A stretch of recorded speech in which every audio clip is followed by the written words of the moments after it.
18th question देखो, 18th में क्या बोला है, अमन ने 5,25,000 में एक कार खरीदी। 5,25,000 में क्या खरीदी, अमन ने एक कार खरीदी। पहले वर्ष में इसका मूल्य 12%, दूसरे वर्ष में 25% और तीसरे वर्ष में 15% कम होगा।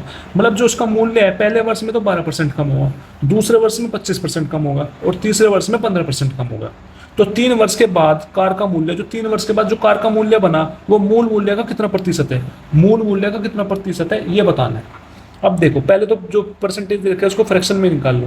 पहले 12%, 12% का फ्रैक्शन क्या बनेगा, 12% हटा के 100 लग गया, तो 2 6 12, 2 5 6 10, 2 3 6, 2 दूनी 4, 1 बचे 2 5 25, तो 12 की बन गई 3/5। तो फिर फ्रैक्शन है 25%, तो 25% की फ्रैक्शन क्या बन जाएगी, 25 अपॉन परसेंट हटाने के लिए 100, 25 चौके 100, 1/4। फिर रहेगी 15% फ्रैक्शन, 15% फ्रैक्शन का 15% हटाने के लिए 100, 5 3 15, 5 दूनी 10, 0, 3/20। तो अब देखो, अमन जो था, अमन ने एक कार खरीदी थी स्टार्टिंग में कितने में, 5,25,000 में। तो पहले वर्ष जो है 12%, जो है 12% मूल्य कम होगा, 12% का फ्रैक्शन होता है 3/25। मतलब स्टार्टिंग में मूल्य अगर 25 था पहले साल, तो एक साल बाद 25 से 3 घट गया तो कितना रहेगा, 22। दूसरे वर्ष में जो है 25% घटा, 25% का मतलब 1/4, 4 प्राइस था घट के कितना होगा, 3।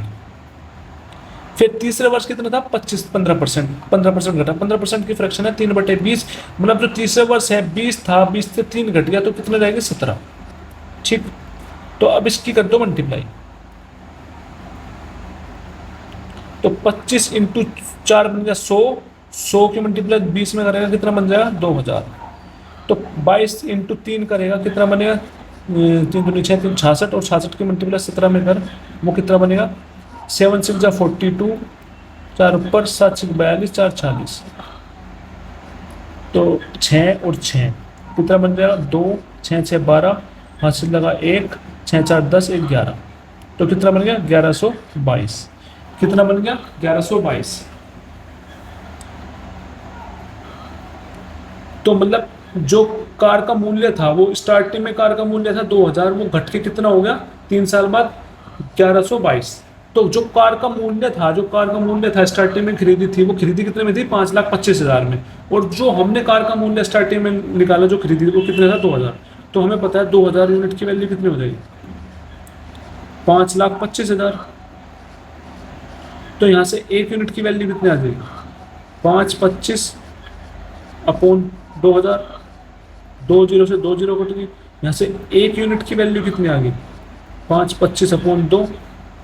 ठीक, तो फिर अब देख क्वेश्चन में क्या बोला है, क्वेश्चन में बोला 3 साल बाद जो कार का मूल्य है, 3 साल बाद कार का मूल्य क्या है, 1122।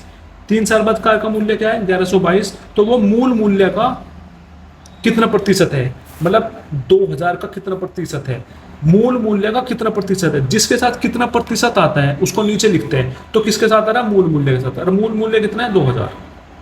मूल मूल्य कितना है, 2,000, तो 2,000 आएगा नीचे, अपॉन में ऊपर आएगा 3 साल बाद जो मूल्य है। 3 साल बाद मूल्य कितना, 1122, 1122।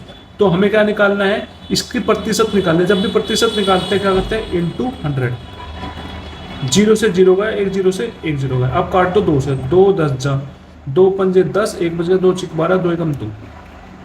तो यहाँ से क्या बना ये, यहाँ से बन गया हमारा 56.1। तो कितना परसेंट बन गया, 56.1। तो हमें इसका मतलब है 56.1 की वैल्यू निकालनी है। किसकी वैल्यू निकालनी है, क्या आ गया हमारे पास, 56.1। कितना आ गया, हमारे पास आ गया 56.1। तो कितना आ गया, 56.1 परसेंटेज। क्या आ गया, 56.1 परसेंटेज। देखो ऑप्शन में है क्या, 56.1 परसेंटेज है, तो ऑप्शन 1 इज करेक्ट आंसर। ठीक है, इसमें मतलब ये करने की जरूरत नहीं है, 2,000 5 लाख के बराबर 1 यूनिट निकालने की जरूरत पड़ी नहीं इस क्वेश्चन में। ठीक है, तो वो सीधा निकल गया उससे आंसर। ओके,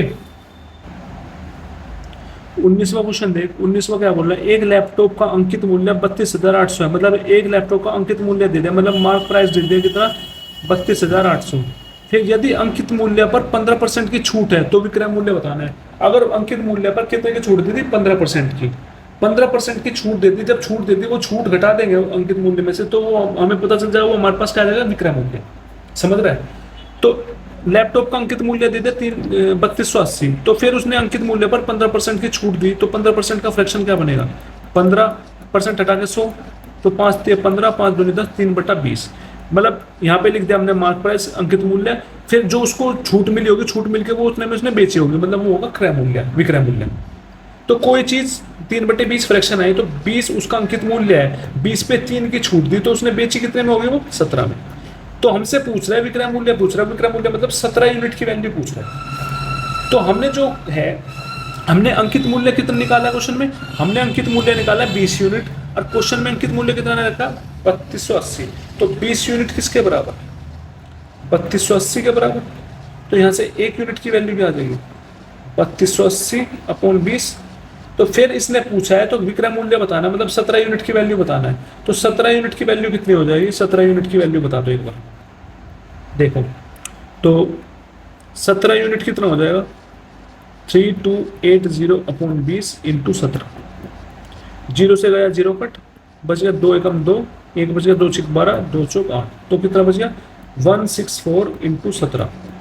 अब 7 के मल्टीप्लाई लास्ट वाले से करके देखो, 7 चौक 28, तो लास्ट में 2 आना, 8 आना चाहिए। तो कोई से ऑप्शन में लास्ट में 8 है, कौन से ऑप्शन में लास्ट में 8 है, 1 मिनट रुको।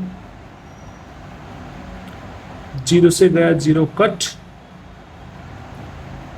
हमने कहीं मिस्टेक तो नहीं करी, ई ई ई ई ई 32800 है ये मार्क प्राइस जो है, अंकित मूल्य 32800, तो 32800 है, 3280 मतलब 1640 बन गया। क्या बन गया, 1640 इंटू 17। अब 0 तो होगा लास्ट में, तो 7 की मल्टीप्लाई 4 मैंने 7 चौक 28, 8 लास्ट में देख लो, 8 0 किसके कौन से ऑप्शन में, ये तो लास्ट तो 8 0 तो सब में ही है। तो जब 8 0 है, नहीं लास्ट में 8 0 चौथे में भी है और दूसरे में भी, तो इसका मतलब मल्टीप्लाई करनी पड़ेगी हम इस क्वेश्चन की। चलो मल्टीप्लाई करते हैं अब।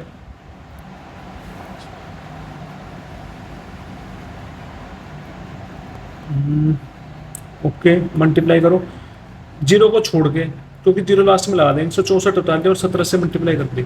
7 चौक 28, हासिल लगे 2, 7 6 42, 2 44, हासिल लगे 4, 7 एकम 7 4 11, ये 4 ये 6 ये 1, तो 8 8 7 2, तो 0 लगा दें। 27880 आंसर है, 27880। कौन सा, second option is correct answer. Last question देखो, लास्ट क्वेश्चन दे रखा है हमें 7 की पावर x प्लस 5 बराबर है किसके, 343 की पावर 3x माइनस 1। तो हमें x का मान ज्ञात करना है।